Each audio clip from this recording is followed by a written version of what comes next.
Olá, você que nos acompanha aqui no canal O Tempo. Nós separamos para você os melhores momentos de O Tempo News desta semana. Então, fique com a gente e saiba os principais fatos e análises que movimentaram a semana. É só continuar aqui. E vamos continuar a analisar todos os desdobramentos que envolvem o tarifaço. Para isso, a gente convidou o professor de Relações Internacionais da UFF e pesquisador de Harvard, Vitellio Brustolin, a quem a gente já agradece mais uma vez pela presença aqui. E começo perguntando para o senhor, né? A gente vê o cerco se fechando e a realidade brotando, né, professor? Muito obrigado já pela presença do senhor mais uma vez com a gente. Obrigado pelo convite, André, Síria, boa noite a todos. De fato, o cerco se fecha, já há uma previsão de que essas tarifas devam entrar em vigor, essa previsão do governo dos Estados Unidos. As declarações são do próprio Trump, mas também dos seus secretários, do Howard Lutnick, do Scott Bessent. Então, o governo brasileiro, nesse momento, pensa em planos B, em criar incentivos para setores afetados pelo tarifaço dos Estados Unidos, mas negociação mesmo entre os chefes de Estado ainda não ocorreu, André. Bom, professor, como que o senhor analisa esse acordo ontem, né, entre Estados Unidos e União Europeia? Na sua opinião, foi de fato um acordo ou uma pressão comercial?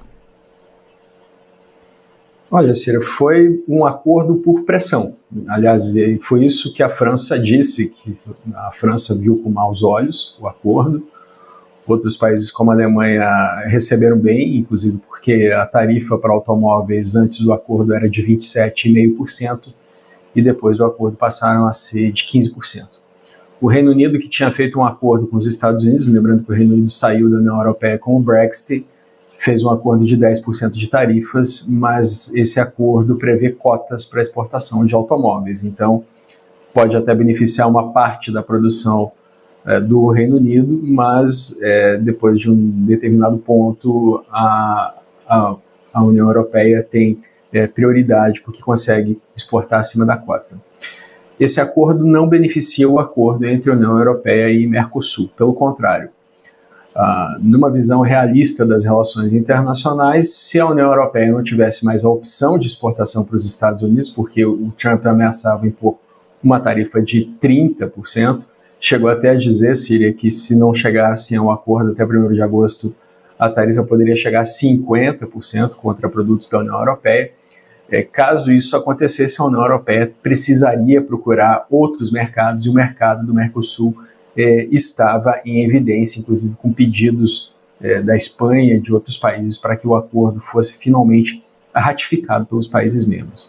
Agora, de qualquer forma, o acordo de ontem entre Estados Unidos e União Europeia foi uma vitória para o Trump.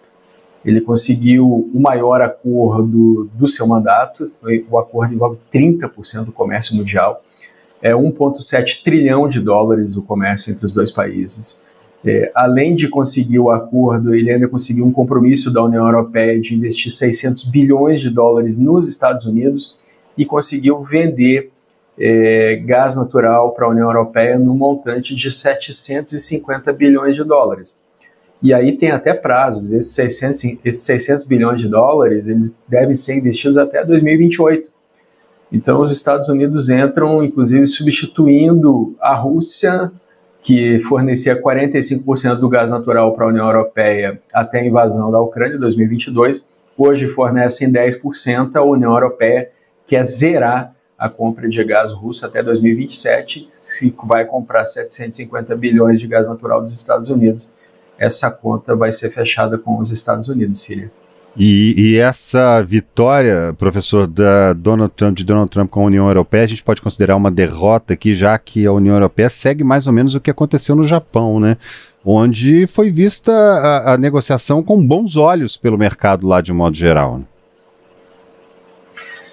A negociação do Japão é mais controversa, porque o Trump chegou a anunciar que o Japão vai investir 550 bilhões de dólares nos Estados Unidos, mas o que os japoneses alegam é que eles vão investir até 550 bilhões sem prazo definido, que isso é uma intenção, não é um compromisso. Então, foi um acordo fechado, de fato, mas que os dois lados não têm consenso dos termos. É a forma do Trump de fechar os acordos, uma forma personalista, ele centraliza nele as decisões e na Casa Branca. A diplomacia fica de lado, e aí termos técnicos, o que foi realmente acertado, o acordo escrito fica em segundo plano e acaba ocorrendo esse tipo de desencontro. Com a União Europeia, parece que o acordo foi mais preciso, especialmente porque a União Europeia congrega 27 Estados-membros, eles têm que ratificar esse acordo, então a União Europeia vai ter que explicar termo por termo o que a Ursula von der Leyen, a presidente da Comissão Europeia, acordou com o Trump, André. Agora, professor, qual que é a importância geopolítica dos minerais de terras raras aí nesse contexto todo de tensão comercial que a gente está vivendo? Bom, o Brasil tem a segunda maior reserva do mundo, mas não consegue refinar como a China faz. A China refina e processa 90% dos minerais, ela tem a maior reserva do mundo. Esses minerais de terras raras, na verdade, eles não são terras raras, né? Isso foi definido assim quando se estava estabelecendo o que encaixaria em qual parte da tabela periódica. A questão é que eles são abundantes no planeta inteiro, mas é difícil extraí-los do solo, e isso envolve um processamento químico que a China hoje domina e lidera já há alguns anos. O Brasil é visto como potencial exportador desses minerais, tem poucas empresas atuando nessa área, uma delas em Minas Gerais, inclusive, uma empresa instalada pelos Estados Unidos há poucos anos. Agora, a questão é que o Brasil ainda precisaria de anos para conseguir processar e retirar esses minerais do seu solo. Isso levaria de 2 a 5 anos, então pode até ser fruto de algum acordo, embora o presidente Lula tenha já de pronto dito que não vai permitir, inclusive a expressão do Lula foi: aqui ninguém mete a mão. Ou seja, já de cara nós temos um uso eleitoral de uma riqueza que o Brasil poderia acabar beneficiando e processando, respeitando a legislação ambiental e gerando empregos, Síria. Pensando a um prazo um pouco mais longo, mais distante, a gente pode imaginar que hoje um acordo com os Estados Unidos ele pode ser menos vantajoso do que a gente se aliar mais com o outro lado do planeta do que com os nossos vizinhos aqui, imaginando que esse século tende, como muita gente diz, não sei se o senhor concorda comigo, muita gente diz que esse século agora vai ser mais asiático do que do lado de cá? Esse é um dilema que o Brasil deveria ter evitado, André. Era exatamente o que a diplomacia brasileira precisava não fazer, não ter que escolher entre os dois maiores parceiros comerciais do Brasil. A China, que é o maior parceiro comercial desde 2009, e os Estados Unidos, que são o segundo maior parceiro comercial e o maior investidor externo no Brasil. Então era exatamente o que nós precisaríamos evitar. Inclusive, quando os Estados Unidos anunciaram tarifas de 10% ao Brasil, eram as menores, estavam entre as menores do mundo. Depois disso é que houve um desencontro total, na verdade os dois presidentes já não tinham diálogo. Durante a campanha eleitoral, o presidente Lula disse: Deus queira que a Câmara vença nos Estados Unidos, chamou o Trump de nazismo e fascismo com outra face. Então já era evidente que os dois não teriam uma boa relação, mas só piorou, inclusive na cúpula do BRICS, naquele documento de 126 tópicos, nem é mencionada a substituição do dólar, mas o presidente Lula falou isso no encerramento da cúpula e no dia seguinte o Trump disse que aplicaria sanções aos países do BRICS que seguissem políticas anti-Estados Unidos. O governo federal está estudando mudanças nas regras para tirar a Carteira Nacional de Habilitação, né? Tão querida e tão desejada por tanta gente. A proposta, que já foi finalizada pelo Ministério dos Transportes, pode eliminar a exigência de frequentar as autoescolas, como a gente está dizendo, né? E para quem deseja obter a CNH. Bom, a ideia, de acordo com o ministro dos Transportes, Renan Filho, é tornar esse processo mais acessível, especialmente para pessoas de baixa renda e mulheres, diminuindo custos e oferecendo alternativas mais flexíveis de aprendizado. Com a nova proposta, o candidato à habilitação vai poder escolher outros caminhos, como ter aulas com instrutores independentes, o que é uma boa ideia, né? Ou treinar em espaços controlados, desde que consiga ser aprovado nas provas teórica e prática dos órgãos de trânsito. E uma das mudanças é no custo para tirar a carteira, que atualmente varia aí, dependendo da região onde você está, onde você mora, né? Mas varia entre 3 e 4 mil reais. Se a medida for adiante, a economia para os candidatos pode ultrapassar, ainda de acordo aí com o ministro dos Transportes, 80%. E a mudança poderá ser implementada sem a necessidade de votação no Congresso. E olha só, a Associação Nacional dos Detrans informou que pretende agendar ainda nesta semana uma reunião com o ministro dos Transportes, Renan Filho, para discutir essa proposta. Mas aí, em nota, a entidade afirmou que acompanha atentamente as discussões sobre a possível mudança nas regras para obtenção da carteira de motorista e, em tom de preocupação, os presidentes dos departamentos estaduais de trânsito levantaram dúvidas quanto aos impactos da proposta na segurança viária. E para a gente entender melhor os impactos dessa proposta e os possíveis desdobramentos no trânsito e na formação dos novos motoristas, a gente convidou o Agmar Bento, que ele é especialista em trânsito urbano e professor do Cefet em Minas Gerais. Muito boa noite, obrigado por aceitar o nosso convite aqui no Tempo News. Eu já começo te perguntando, quais podem ser os principais impactos dessa proposta na segurança do trânsito, caso os candidatos passem a se formar dentro, ou com amigos, com conhecidos, com parentes, sem autoescola? O que você acha, hein, Agmar? Boa noite, obrigado pela oportunidade. Em minha opinião, é um risco muito grande. O Brasil, ele é recordista em sinistros de trânsito, ou seja, acontece nas cidades e nas rodovias brasileiras muitos acidentes de trânsito. Nós sabemos que a causa dos acidentes de trânsito ela é multifatorial, ou seja, são vários fatores que levam à ocorrência de um sinistro de trânsito.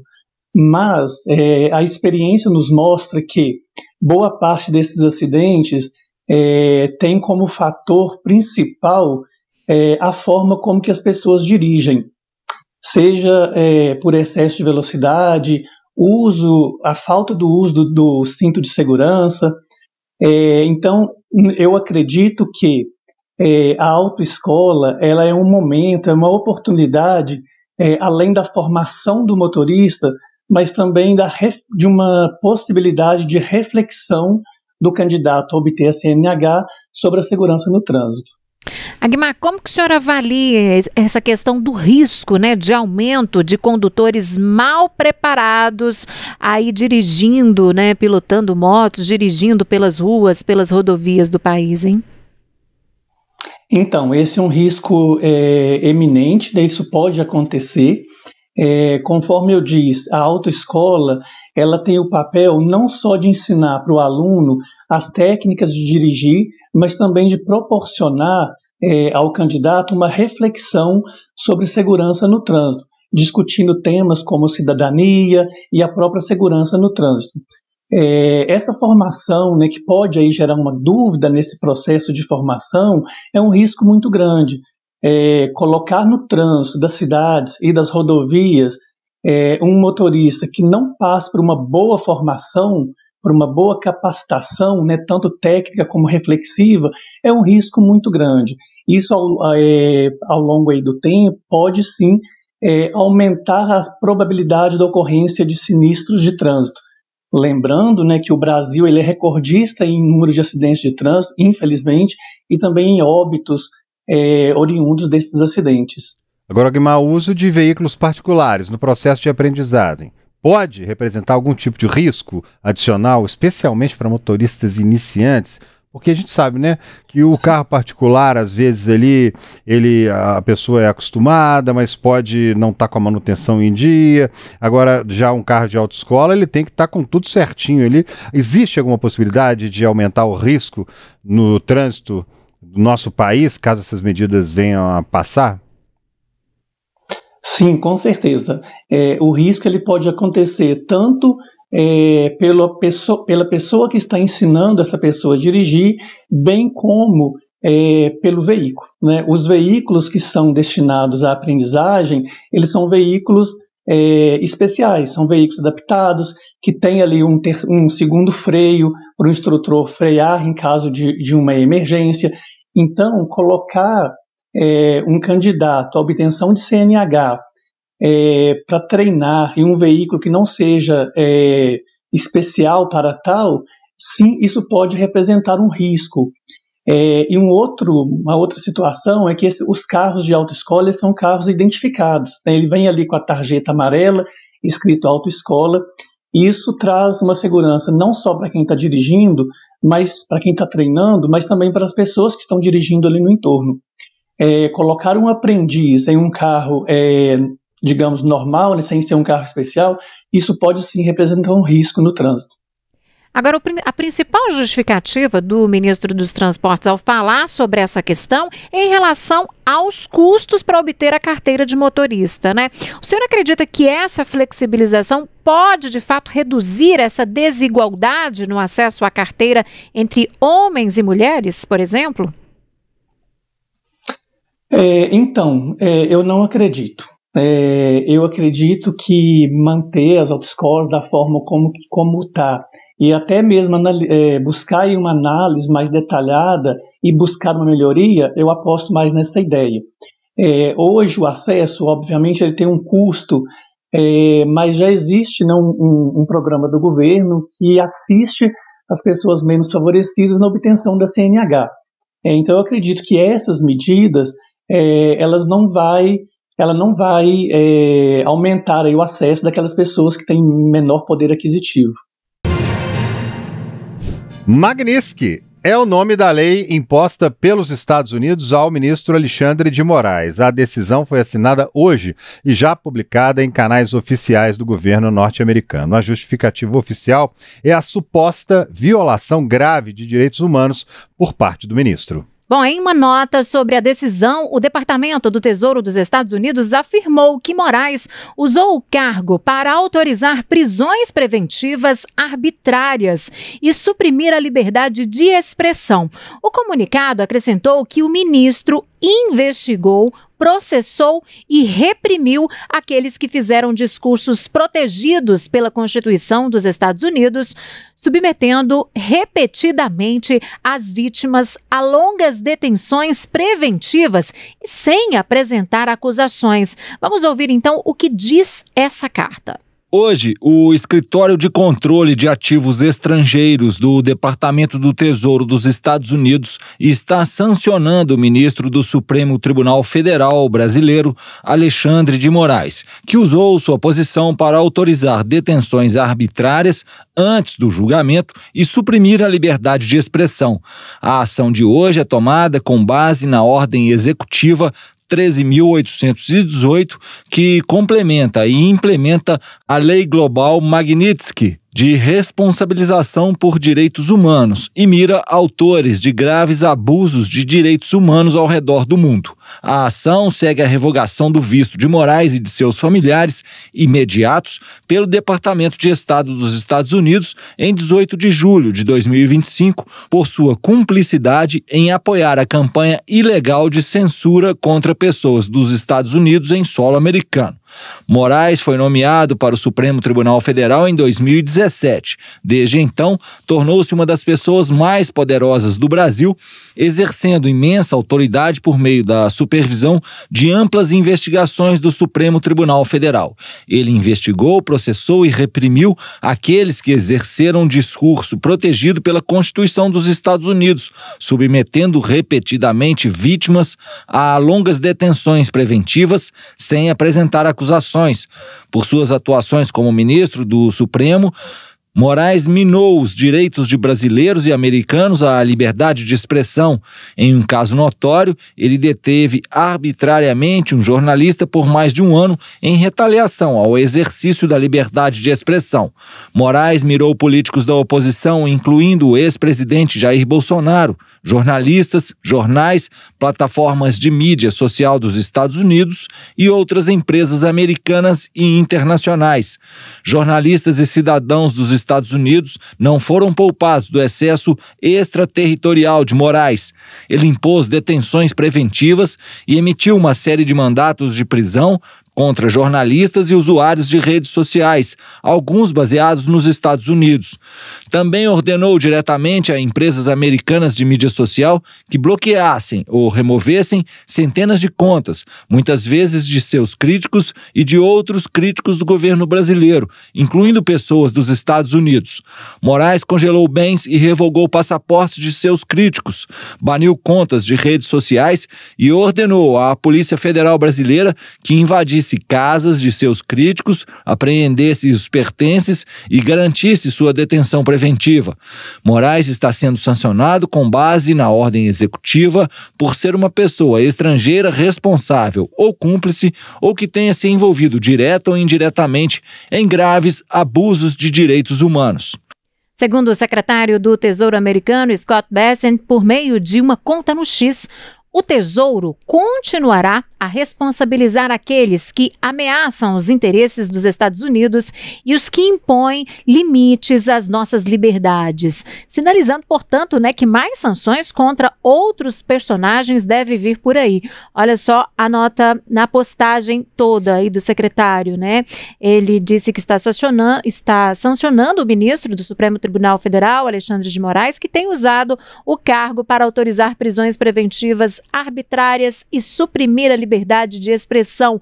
Alexandre de Moraes é responsável por uma campanha opressiva de censura, detenções arbitrárias que violam direitos humanos e processos politizados, inclusive contra o ex-presidente Jair Bolsonaro. Ele finaliza dizendo que o Tesouro continuará a responsabilizar aqueles que ameaçam os interesses dos Estados Unidos e aqueles que impõem limites às nossas liberdades, portanto, diz essa postagem. O deputado federal Eduardo Bolsonaro, do PL de São Paulo, chamou de marco histórico a decisão do governo dos Estados Unidos de impor sanções com base na Lei Magnitsky ao ministro Alexandre de Moraes do Supremo Tribunal Federal. Eduardo ainda enviou uma mensagem ao Congresso reforçando o pedido por anistia ampla, geral e restrita aos envolvidos no suposto golpe de Estado. Vamos ver o que disse Eduardo Bolsonaro. O governo americano acaba de sancionar o Alexandre de Moraes. Eu queria aqui agradecer ao presidente Trump, ao secretário de Estado Marco Rubio e a todas as autoridades do Executivo e do Legislativo que se envolveram diretamente nessa tomada de decisão, reconhecendo e tendo a sensibilidade de olhar para o Brasil e entender as diversas violações de direitos humanos em curso. Quando me exilei aqui nos Estados Unidos, eu deixei bem clara a minha intenção de sancionar o Alexandre de Moraes, porque entendia que no Brasil já não existiam mais meios de se lutar contra essa tirania. Hoje, eu tenho a sensação de missão cumprida. Mas a nossa jornada não vai acabar por aqui. Existem várias outras batalhas adiante. Porque você sabe que somos nós mesmos os responsáveis por manter as nossas liberdades. Essa medida, vale lembrar, não é o fim de nada, mas é apenas o primeiro passo para que existam meios suficientes para que a gente possa resgatar a nossa democracia, a harmonia entre os poderes e a normalidade das instituições. Dessa maneira, nós esperamos que o bom senso retorne ao nosso país e as instituições reajam de modo a resgatar a normalidade democrática nacional. Que Deus abençoe a América, que Deus abençoe o Brasil. E nas redes sociais, várias autoridades brasileiras condenaram a ação dos Estados Unidos. O também ministro do Supremo Tribunal Federal, Flávio Dino, postou uma nota de apoio a Alexandre de Moraes, dizendo que o ministro está fazendo o trabalho dele de acordo aí com a Constituição brasileira. Olha só o que ele disse em sua postagem. Minha solidariedade pessoal ao ministro Alexandre de Moraes. Ele está apenas fazendo o seu trabalho de modo honesto e dedicado, conforme a Constituição do Brasil, e as suas decisões são julgadas e confirmadas pelo colegiado competente, plenário ou primeira turma do STF. Ele explicou ali entre parênteses. E aí ele lembra uma passagem bíblica, Isaías 32, o homem nobre faz planos nobres e, graças aos seus feitos nobres, permanece firme.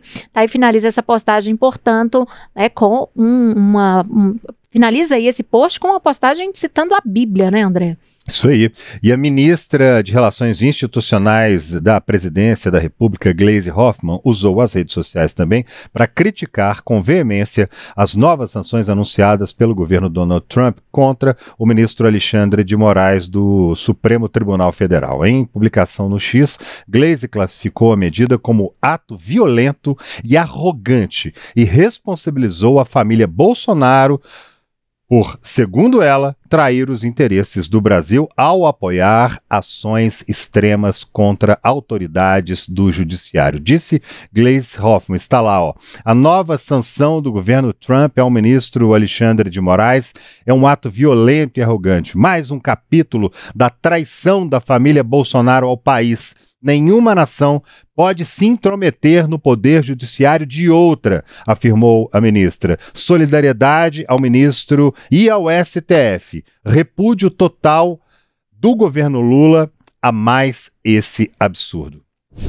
Está nas mãos da justiça italiana a extradição da deputada federal Carla Zambelli da Itália, onde estava foragida, para o Brasil. Zambelli, que foi condenada a 10 anos de prisão por invadir o site do Conselho Nacional de Justiça, foi presa no apartamento onde estava morando depois de ser denunciada pelo deputado italiano Angelo Bonelli. Pouco antes de ser detida, ela gravou um vídeo. Vamos ver o que ela disse aí. Eu vou me apresentar às autoridades italianas. E estou muito segura de fazê-lo, porque aqui nós temos ainda justiça e democracia. Não temos um ditador no poder. Não temos a autoridade ditatorial de Alexandre de Moraes e de seus comparsas do Suprema Corte.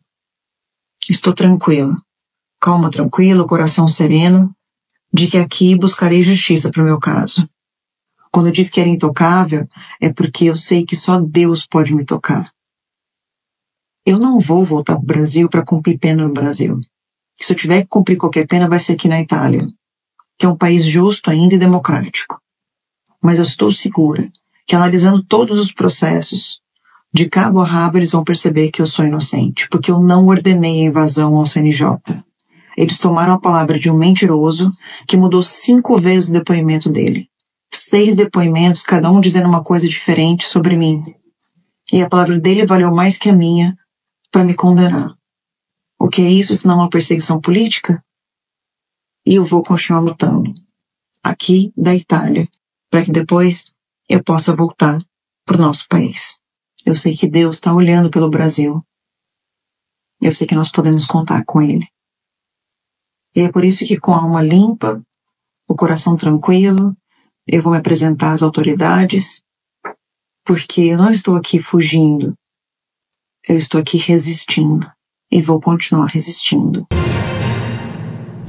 Um dia depois da formalização do tarifaço do governo Donald Trump sobre as exportações brasileiras, o presidente Lula reforçou o discurso em defesa da soberania nacional e contra interferências de outros países sobre a nossa política interna brasileira. Ele fez a seguinte publicação nas redes sociais. Olha aí, vamos acompanhar o que disse o presidente Lula. Mas ele disse ali, soberania é a autoridade que um povo tem sobre seu próprio destino, é a capacidade de um país decidir seus rumos, proteger seus recursos, cuidar de seu território e defender seus interesses diante aí do mundo, né? Então ele disse sobre essa questão da soberania, né, que a gente não pode deixar passar e devemos focar nos nossos princípios, sempre ali esse post do presidente Lula em uma rede social.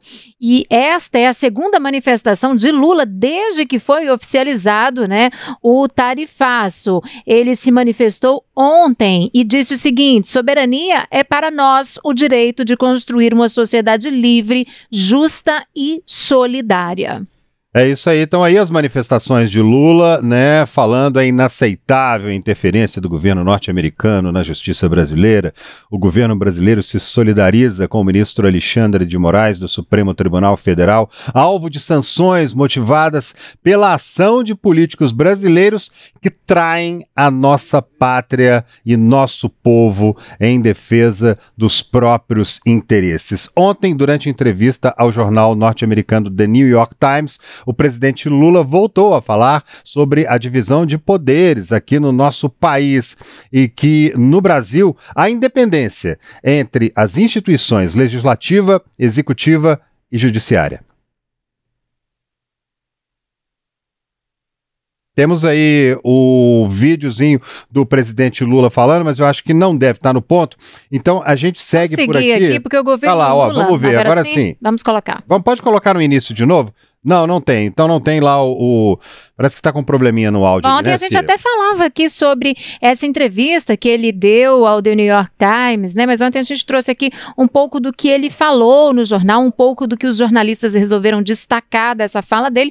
E hoje surgiu esse vídeo também, eles divulgaram esse vídeo dessa fala do presidente Lula, né? O Lula que estaria preparando, inclusive, um plano de contingência para socorrer os setores da economia brasileira que vão ser afetados pelo tarifaço. Entre os objetivos está a preservação de empregos e a transferência de recursos para empresas. Hoje, em tom otimista, o vice-presidente Geraldo Alckmin disse que as negociações com os Estados Unidos só estão começando. A fala foi durante uma entrevista ao programa Mais Você, da TV Globo.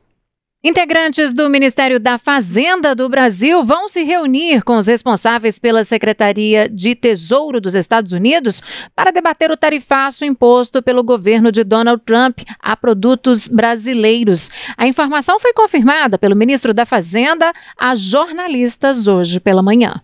Na nossa opinião, houve sensibilidade para algumas considerações que nós já havíamos feito mais de uma vez, de que isso não ia só afetar o trabalhador brasileiro, ia afetar o consumidor americano. Então, algumas das nossas observações foram, evidentemente, foram apreciadas e contempladas, mas nós estamos longe do ponto de chegada.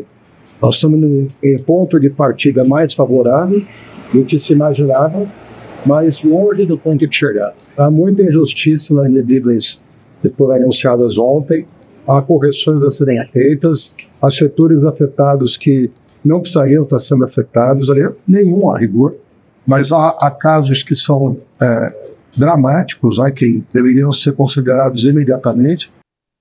Pois é, também ontem o governo dos Estados Unidos detalhou como será aplicada a tarifa de 50% sobre os produtos brasileiros. Quase 700 produtos ficarão isentos da cobrança, representando aí cerca de 43% das exportações do Brasil para os Estados Unidos. A sobretaxa entra em vigor na próxima quarta-feira.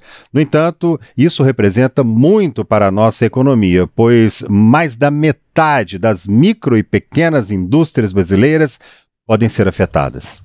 Bom, vamos atualizar as informações aí sobre o tarifaço. Hoje muito se falou sobre isso, aliás, só se fala sobre isso, sobre as consequências para o nosso bolso, né? O que vem por aí depois de realmente entrar em vigor a partir do dia 6 de agosto. Mas quem tem mais informações para a gente, quem tem informações para nos atualizar, direto de Brasília, está conosco, é a repórter Ana Paula Ramos. Boa noite para você, Ana. Boa noite, Ciri, André, Larissa, e uma ótima noite a todos que nos acompanham. A avaliação do governo é de que o anúncio feito ontem, né, pelo governo norte-americano foi melhor do que o esperado. 700 produtos entraram na lista de isenções, mas mesmo assim essas taxas vão afetar 36% das exportações brasileiras aí que serão prejudicadas. Então, por isso, o Brasil vai continuar nas negociações e, segundo membros do governo, elas estão mais favoráveis agora no momento, né? Como vocês mesmos já comentaram, o ministro da Fazenda, Fernando Haddad, confirmou hoje que o secretário do Tesouro dos Estados Unidos, o Scott Bessent, ele sinalizou que vai agendar aí nos próximos dias uma reunião com a Fazenda aqui no Brasil para debater esse assunto.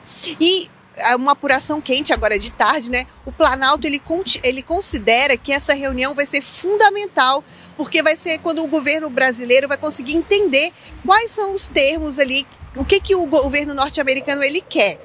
Mas o Planalto diz o quê? Que as negociações serão nos termos comerciais. Eles ressaltam que os termos políticos ali, as questões colocadas na carta enviada pelo presidente Donald Trump, essas questões políticas, elas são inegociáveis. E o ministro Fernando Haddad, também nessa fala a jornalistas hoje pela manhã, ele também confirmou que o Brasil deve recorrer a organismos internacionais, tanto nos Estados Unidos, né, como os internacionais, no caso a OMC, para reverter esse cenário. E o ministro também já anunciou que o plano de contingência, né, de apoio a empresários, ao setor do agronegócio, também a setores que serão prejudicados aí com essas novas taxas, ele precisou ser recalibrado para se adequar ao anúncio feito ontem pelo governo norte-americano, mas que ele deve ser apresentado nos próximos dias. Uma das medidas estudadas, segundo Haddad, é uma linha de crédito para esses setores que serão mais afetados, como a carne, por exemplo. Outra proposta que está sendo estudada, a gente até já comentou aqui no OTN, né, é um plano para conservação, para manutenção dos empregos aos moldes do que foi feito na pandemia. O vice-presidente, né, o Geraldo Alckmin, também participou hoje do programa da Ana Maria Braga, ele também que é ministro de Desenvolvimento, Indústria e Comércio, e ele reafirmou essas questões de que essas taxas, esse argumento do governo dos Estados Unidos, eles não se justificam e essas taxas são injustas para o país. Ele também reforçou que a soberania nacional é inegociável, mas ele considerou ali que o resultado, pelo menos o prazo ali, aquele adiamento para até 6 de agosto foi positivo, porque também vai dar mais tempo para o governo continuar as negociações. E tanto o Haddad quanto o Alckmin, eles destacam que essas medidas elas vão prejudicar não só o Brasil, mas o próprio Estados Unidos, porque o cidadão americano vai começar a pagar mais caro pelas frutas, pelo café e pela carne. Volto com vocês. Tá certo, Ana, muito obrigada pela sua participação. Bom, a gente continua falando sobre este assunto por aqui e agora nós vamos conversar com o presidente do Sindicato da Micro e Pequena Indústria, Joseph Cury. Joseph, boa noite para você, seja bem-vindo aqui ao Tempo News, obrigada pela disponibilidade em conversar conosco. Eu já pergunto para você o seguinte, quais são os setores da micro e pequena indústria brasileira que vão ser os mais impactados diretamente, eu digo, pela essa nova política tarifária dos Estados Unidos? Se nós analisarmos a medida adotada ontem, anunciada ontem, daquela lista, nós temos 695 produtos, categorias de produtos que foram tarifa zero. E que isso abrange entre 40% a 45% dos pequenos negócios que estariam diretamente prejudicados. Sobraram 55% na média, um pouco mais, 1 ou 2% a mais ou menos, que serão altamente prejudicados em função da tarifa de 50%, que nós acreditamos que ainda será alterado. Mas, no presente momento, a partir do dia 6, se nada acontecer, estarão praticamente excluídos da exportação, porque a manutenção da tarifa a 50% significa a exclusão dessas empresas no mercado de exportação, ao passo que os nossos concorrentes têm tarifas que oscilam aí na casa de 15% até 30% máximo. Mas nós acreditamos ainda que a negociação, que o equilíbrio, que o bom senso irá prevalecer. Se não prevalecer, o Brasil, através do governo federal, estará anunciando medidas para preservar as empresas brasileiras, prometidas pelo próprio ministro da Fazenda, até 48 horas depois do dia 6. E governos estaduais também estão anunciando medidas nesse sentido, em direção a isso. O que significa uma lista extremamente grande, não através de exportação direta, mas através da exportação indireta, onde a micro e a pequena fornecedor da indústria, da agricultura, dos segmentos em geral e de serviços estarão sendo muito prejudicados. Na sessão extraordinária que marcou a reabertura do segundo semestre do Judiciário, o ministro Alexandre de Moraes, em sessão no plenário do Supremo Tribunal Federal hoje, afirmou que quem está agindo por sanções contra o ministro da Corte, com ameaças até contra familiares dos magistrados, será responsabilizado. Sem citar nomes, ele classificou essas pessoas como traidores e covardes.